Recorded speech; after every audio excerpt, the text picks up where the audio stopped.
Nessa aula 8, que eu me baseei no capítulo 18 do livro do Oliver, a gente vai então analisar sobre o processo inicial de independência, leva de independência, que vai se alastrar pelos países africanos.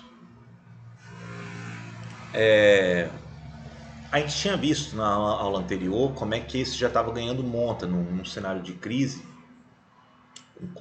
entre a Primeira e a Segunda Guerra Mundial, uma crise que vai primeiro a provocar uma série de mudanças administrativas coloniais, o surgimento de lideranças nacionalistas, né, cada vez mais articuladas. E eu tinha falado em último momento no Nkrumah, que retratado na cerimônia de independência da Costa do Ouro, junto com Aden Clark, que vai vir a Gana em 57.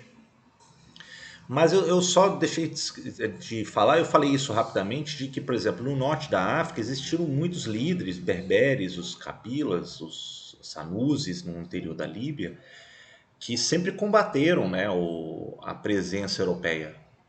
Né? E ainda mais pelo fato do norte da África ter o Islã, isso foi um elemento galvanizador para combater o não muçulmano, né, que tinha todos os privilégios cívicos, de impostos, as propriedades, os direitos políticos. Então, no norte da África, foi muito fácil, nesse sentido, apresentar uma resistência popular. E, por exemplo, na região do Marrocos e no interior da Argélia, você teve muitos combatentes no interior, nas montanhas, como na região do Rif, no norte aqui do Marrocos, que se juntou na década de 20 em torno da liderança do Abdelkrim, que ganhou inclusive a capa do Time em 1925 e inspirou várias outras lideranças, né, muçulmanas na porção mais norte da África. Então, não foi apenas, o protagonismo não coube apenas aí no Nkrumah, você tinha já um cenário já desagregador e de resistências, né, muito presente na África no norte, por causa do Islã, né? Então, como é que vai se dar essa transição, né, de lutas, de resistências que vai depois desandar, vai resultar, melhor dizendo, no processo de independência na África? Isso vai vir ao longo do tempo, né? Isso vão ser o período entre guerras que vimos, mas no geral o processo de independência, depois da independência, o quadro político, administrativo, jurídico, as fronteiras principalmente, as capitais, elas vão seguir o que já foi definido no período colonial. Então uma boa parte das capitais permanecem os mesmos, eles herdam toda a estrutura deixada e conquistada pelas lideranças, né, locais, e também até a própria, por exemplo, a língua franca permanece as línguas que eram as europeias, né? Então boa parte do que é hoje falado, por exemplo, na Nigéria se usa o inglês, né? Que é a língua franca entre as várias regiões nigerianas. No Senegal, no Mali, em outras regiões, você tem o largo uso do francês, por exemplo. Né? Assim como em Angola, Moçambique, você tem uma língua franca herdada dos portugueses, se usa isso. Né? Então, o quadro de independência, na verdade, ele vai herdar coisas do passado, principalmente uma elite que ocupa, né, depois o comando político pós-independência, mas para grande parte da população, o processo de independência fez muito pouco a diferença inicialmente, né? Porque você teve uma troca de das elites, muito centrado nos centros urbanos, nas capitais, mas a grande parte interiorana, camponesa, não perceberam uma grande mudança. Né? E no geral, a independência ela acontece na maioria das vezes numa negociação, tá? A maioria, isso não estou falando que foi um campo de rosas, mas foi negociado. O que aconteceu com o Nkrumah, por exemplo, com os britânicos, foi, apesar da prisão dele, depois ele consegue articular um processo de negociação aí para a independência. Isso acontece, por exemplo, no Senegal, com o Leopoldo Senghor, o exímio poeta e professor, né? No Quênia, o Quênia vai ter alguma resistência de agricultores fazendeiros brancos que tinham as melhores terras no altiplano, na região ocidental do Quênia, né? Mas o Jomo Kenyatta, ele também trabalha isso depois dessa revolta em 1963 em diante. Talvez seja uma das maiores revoltas de independência na África Britânica. Vai ser o que acontece no Quênia.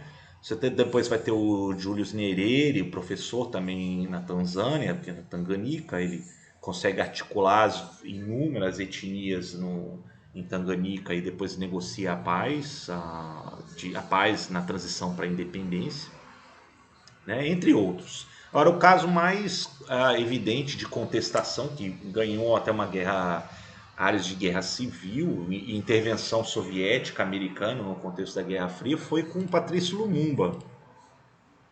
Está aqui retratado, que foi escolhido o primeiro premier, né, do Congo belga recém-independente, que vai virar o Congo, em 1960. E quando a gente vai falar um pouco mais sobre o Lumumba depois, né? Mas o Lumumba, ele denuncia todas as humilhações que os belgas fizeram no período colonial, né? A gente vai ver um pouco mais sobre o Lumumba, porque foi um dos casos mais complicados do processo de independência. Mas o quadro geral é que para o processo de independência, o período colonial ele deixou uma herança meio de um quadro insuficiente, pouco qualificado de funcionários e profissionais, né, para compor um governo autônomo, independente. Você tinha na África Equatorial ou África Ocidental Francesa, normalmente os quadros médicos, engenheiros, professores, jornalistas, entre outros, militares, os oficialato, você era quadro de franceses. E também não teve investimento, né, como no Congo belga, você não tinha sequer, mal tinha uma universidade.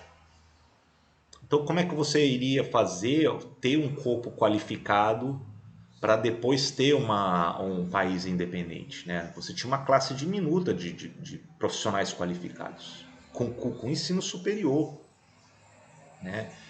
E as universidades coloniais, na época colonial, eram muito raras. Você tinha algumas na África do Sul, no Sudão, no Egito, no Senegal, mas eram pouquíssimas, né?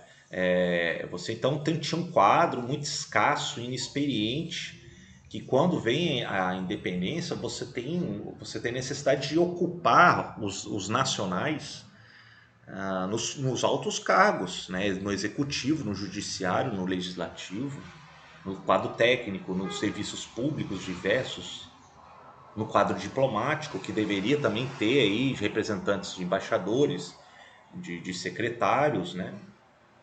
Então a primeira leva, essa primeira geração que vem recém-independente é preenchido por pessoas muito inexperientes, muito pouco qualificadas, né? Então tem uma ligação muito de favoritismo étnico-político. Quem era mais chegado ao presidente, ao primeiro-ministro, ou ao governante, eles ocupavam rapidamente esses cargos. Isso vai gerar problemas inicial, né, para a inserção desses países recém-independentes na década de 60 e 70. Né? Isso também se dá num contexto de afirmação política, porque esses primeiros líderes, quando eles conquistam a independência, eles se afirmam no poder e até a própria independência, denunciando o passado. Né? O Lumumba, para mim, é o caso mais cristalino, porque ele denuncia com razão a exploração que os belgas fizeram na época colonial, que foi brutal, e ele expulsa todos os belgas. Né? E aí os belgas, claro, vão reagir junto com o apoio dos americanos, né? Tentando manter a dominação em alguma parte da mineração ali em Katanga, na região sul do Congo. Mas, no geral, esses líderes eles ascendem ao poder e apontam o passado como o responsável a ser perseguido e extirpado.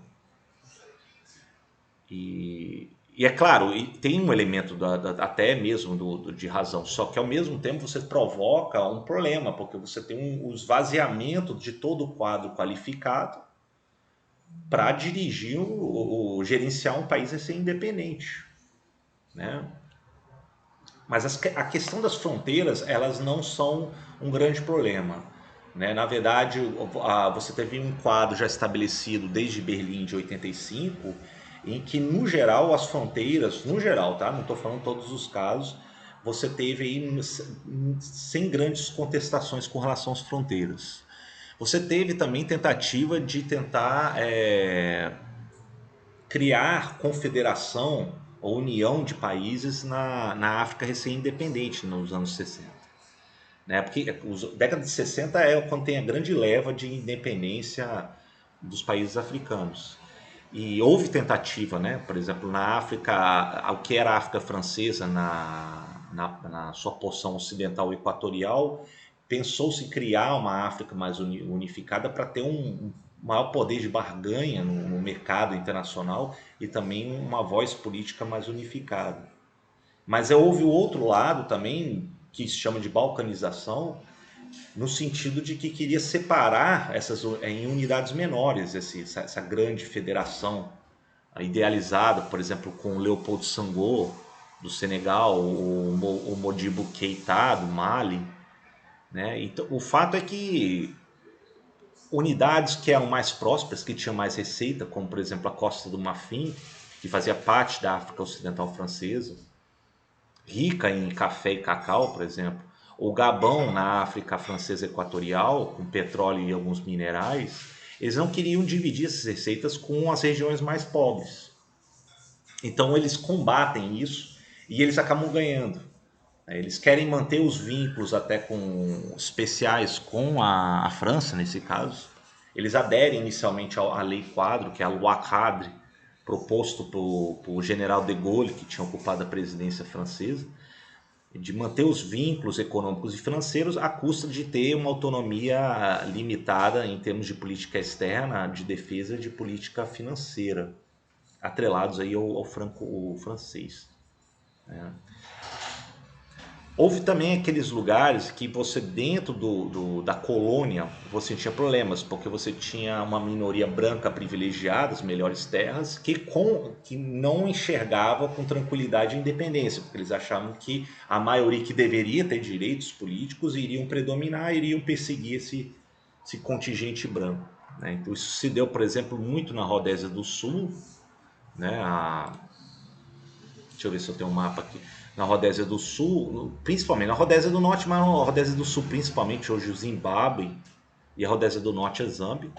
Você tem um grande contingente de fazendeiros britânicos, descendentes britânicos que tinham as terras e que temia a independência disso. Tanto é que a Rodésia do Norte, ela consegue depois a independência, nos anos 60, mas a Rodésia do Sul, ela ainda vai perdurar muitos anos na dominação de uma elite branca, dominando sobre a grande maioria da população na região. Né? E só vai conseguir independência mais tardia, 1980, 1981. Né? Quem que vai liderar esse processo vai ser o Mugabe, né? O Robert Mugabe, que foi um professor que participou da luta para tentar acabar com esses privilégios de uma minoria branca que tinha se instituído no poder, tal como até o Apartheid fez, aprovando leis segregacionistas, como tinha acontecido na África do Sul. Então já temos aí o desenho do que vai acontecer com o tempo. Na África Oriental Britânica, você teve uma tentativa de união proposto entre Uganda, Quênia, Tanganica e Zanzibar, mas você teve desentendimentos internos.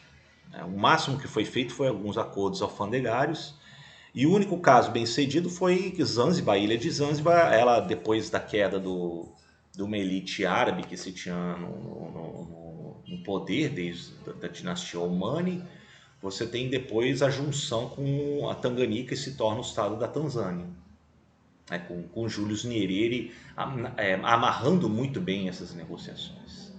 Né? A Tanzânia, talvez a independência da Tanzânia se deva muito à articulação e o carisma do Julius Nyerere, né? Que ele promove inclusive a língua nacional, ele traduz inclusive obras de Shakespeare para o Swahili, o Kiswahili, e ele consegue apaziguar essas tendências de desagregadoras dentro da Tanzânia. Outro caso notável vai ser as Somálias, do que tinha restado da Somália italiana e inglesa. Existia uma identidade em comum, eles se juntam brevemente, mas depois veremos que vai haver depois outros elementos agregadores que vai separar as Somálias. Então, a Somalilândia, do que era a Somália britânica, que até hoje busca a independência, né? Reconhecimento da comunidade internacional, e o restante do que era a Somália italiana, a Puntilândia, por exemplo, ela hoje vive uma situação de inexistência de um governo centralizado. Outros casos temporários de união acontecem. Então, a Gana e Guiné do Gana do Nkrumah e a Guiné do Samori Touré, eles vão tentar propor uma federação, assim como o Senegal e o Mali, do Sango e o Keita. O Egito de Nasser, depois da queda de Farouk, propõe uma união com a Líbia e a Síria, mas esses são casos muito de vontades individuais e líderes em sintonia, que não duram muito tempo. Então, no geral, houve uma boa composição interna, né, dessas unidades políticas recém-independentes, né? Mesmo porque, num contexto internacional, você tinha já o desenho da Guerra Fria bem estabelecido, os interesses americanos e soviéticos, em boa parte, que buscam um equilíbrio e uma convivência, né? Então poderia ter se existia a disputa de alguns rebeldes, o outro lado, os americanos iriam apoiar, e isso garantia uma espécie de balança, estabilidade interna. Isso nem sempre foi a regra, tá? No caso do Congo belga, voltando para o Lumumba, o Lumumba ele identifica os horrores da administração belga, né? Ele é eleito e depois a região de Katanga, aqui mais ao sul do Congo, uma região rica em cobre, você tinha um grande investimento do capital internacional, belga, britânico e americano, que com a expulsão de Lumumba do quadro belga, os belgas tentam separar essa região de Katanga do resto do Congo recém-independente e buscam o apoio dos americanos e vão atrás do Lumumba, né? E o Lumumba, eventualmente, o primeiro líder eleito do Congo recém-independente, ele acaba sendo capturado e morto por militares belgas, né? Nunca acharam o corpo dele, mas constatou-se isso depois de uma investigação jornalística no ano de 2000, né, de que o corpo dele sumiu porque colocaram o corpo dele num tonel de ácido sulfúrico, né? Então, sumiu qualquer vestígio de materialidade do corpo dele. Essa região mais oriental que ficou com o Gizenga, que era partidário do Lumumba. E depois, eventualmente, de anos de guerra, a ONU ela entra e assegura a unidade do Congo, tá? Que tinha tudo para separar. Talvez seja uma das guerras mais marcantes da Guerra Fria na África, seja o Congo recém-independente, né? Só voltando aqui, eu esqueci de falar, isso aqui é o presidente da Costa do Marfim, né, o Houphouët Boigny, o médico. E Boigny, ele que foi um defensor de não ter uma federação da África Ocidental unificada, mesmo porque a Costa do Marfim tinha mais recursos do que outras regiões mais empobrecidas na África Ocidental, né?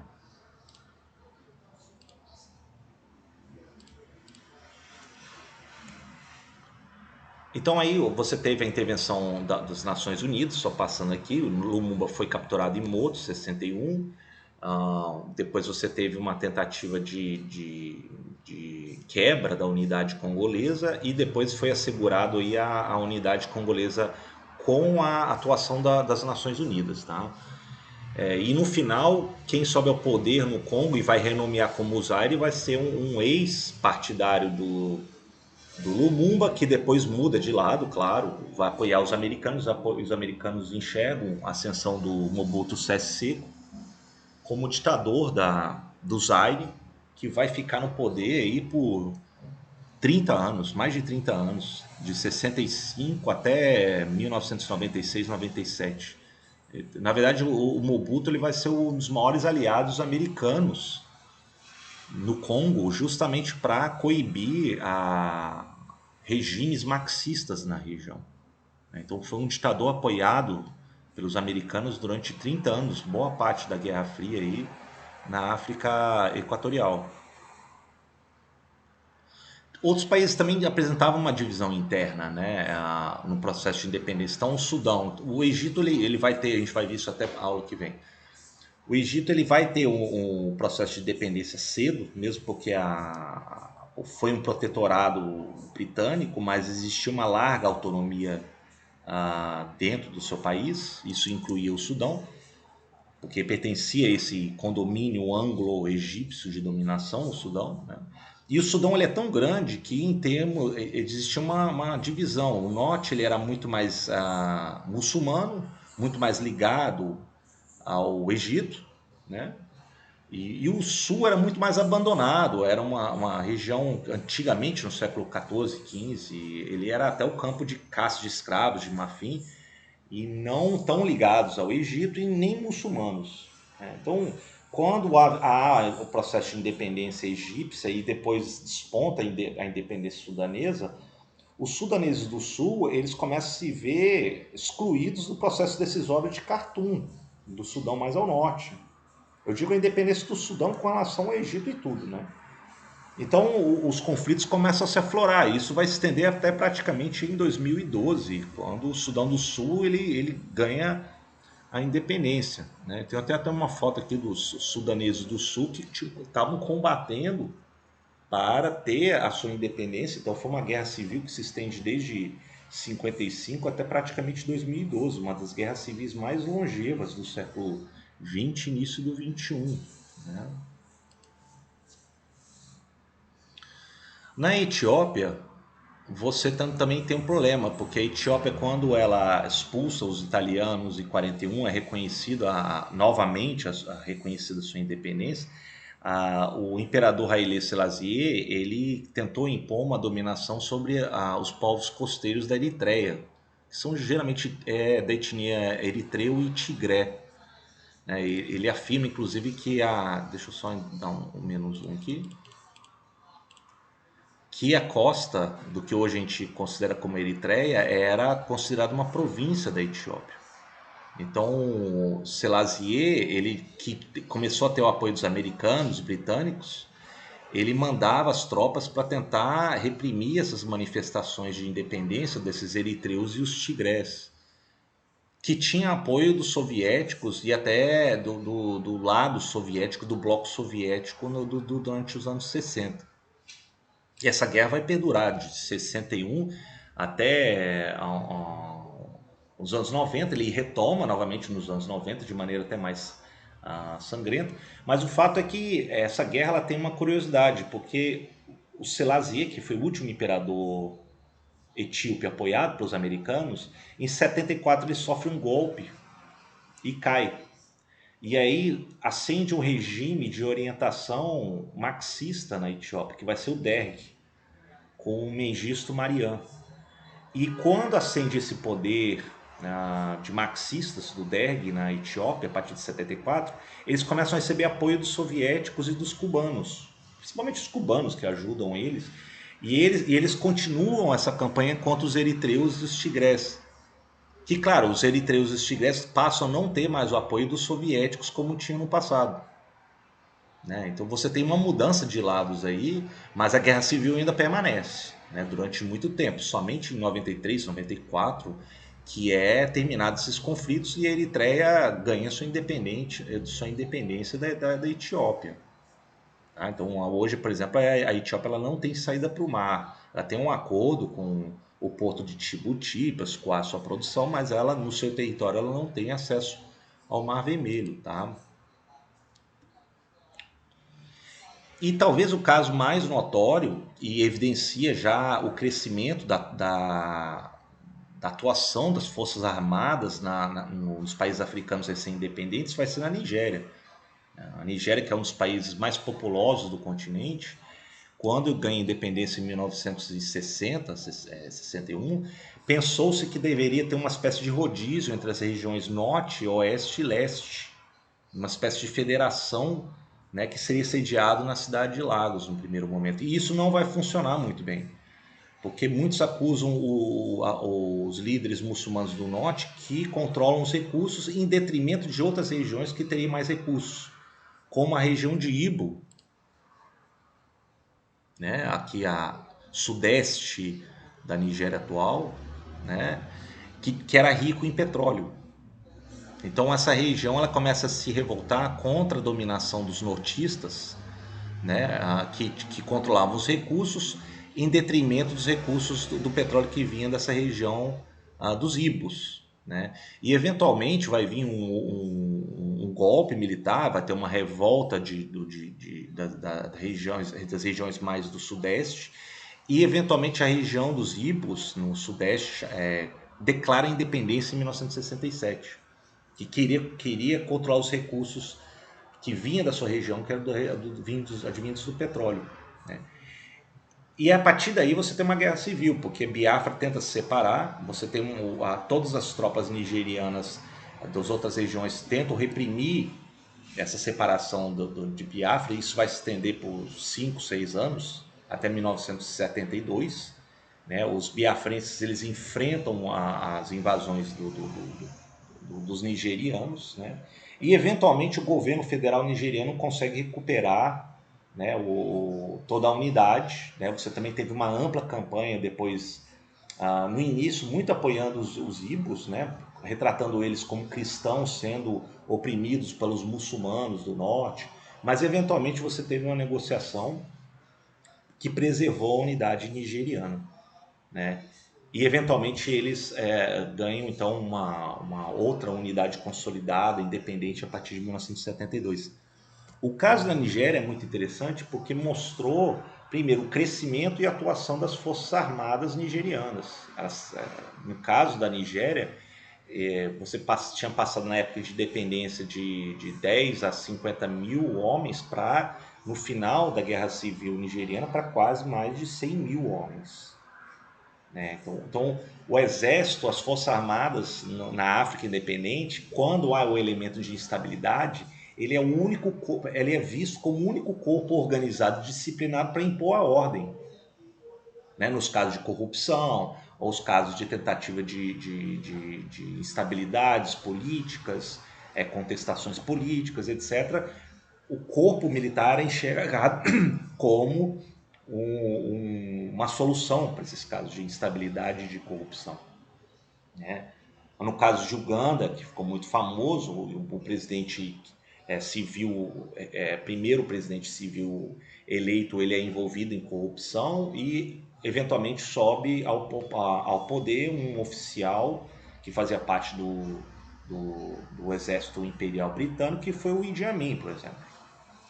Entre outros. Né? No Egito ficou muito famoso também o fato que o último rei do Egito, Farouk, que era extremamente corrupto, era envolvido em escândalos, um gasto em fortunas, né?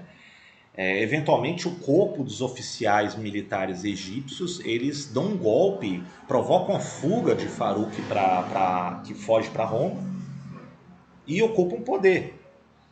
Né? Eventualmente, depois de 52, 53, quem vai chegar ao poder vai ser um jovem oficial egípcio que vai ser o Nasser.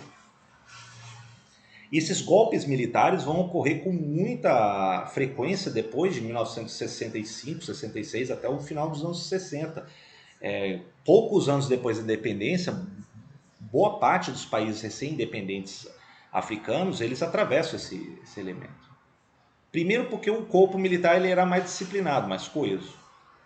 Segundo que você não tem uma sociedade civil com uma imprensa livre, um judiciário independente, Você não tem uma sociedade civil informada, crítica, partidos políticos independentes. Você não tinha nada disso. Isso foi uma coisa muito ainda precoce. E quando havia o elemento da instabilidade, de corrupção, que era muito notório, porque teve uma elite que abruptamente ocupou o poder e buscou privilegiar seus aliados e familiares, sem nenhum controle de gastos, né? E nenhum poder de investigação de jornais ou do poder judiciário, nem políticos à altura, você tem então essa onda de oficiais ocupando o poder. E muitas vezes com o apoio ou conivência de americanos soviéticos, que queriam um aliado forte, né, para manter a estabilidade e também os laços comerciais e econômicos da região, principalmente os americanos. Depois os soviéticos vão ter na Guiné e outros países aí nos anos 60 e principalmente nos anos 70, né? Mas no geral, e para finalizar, então em 67 a maioria das nações africanas recém-independentes eles já eram governados, a maioria, por administradores militares autodesignados, tá? E boa parte da oposição, dos partidos políticos, eles foram dissolvidos e os parlamentos, em boa parte, foram fechados. A imprensa foi perseguida, né? O número de prisões de tortura já começa a ficar notório, né? E por assim vai. Na próxima aula, a gente vai ver com um pouco mais de atenção às regionalidades desse processo de independência. Então, eu desenhei um quadro maior, geral, para vocês, do processo de independência na África, isso no final dos anos 50, nos anos 60, ainda tem algumas colônias que vão lutar para a independência, como na África Portuguesa, nos anos 70, né? Mas o quadro geral é esse. A gente, depois, a próxima aula, a gente vai ver a questão na África mais setentrional. Né? Como é que isso vai se desenhar em termos regionais? Eu acho que a gente agora tem que botar um pouco mais o foco nas regiões para ganhar um pouco mais a atenção às especificidades do processo de independência, o caminhar aí autônomo dessas nações africanas, tá bom? Então até a próxima.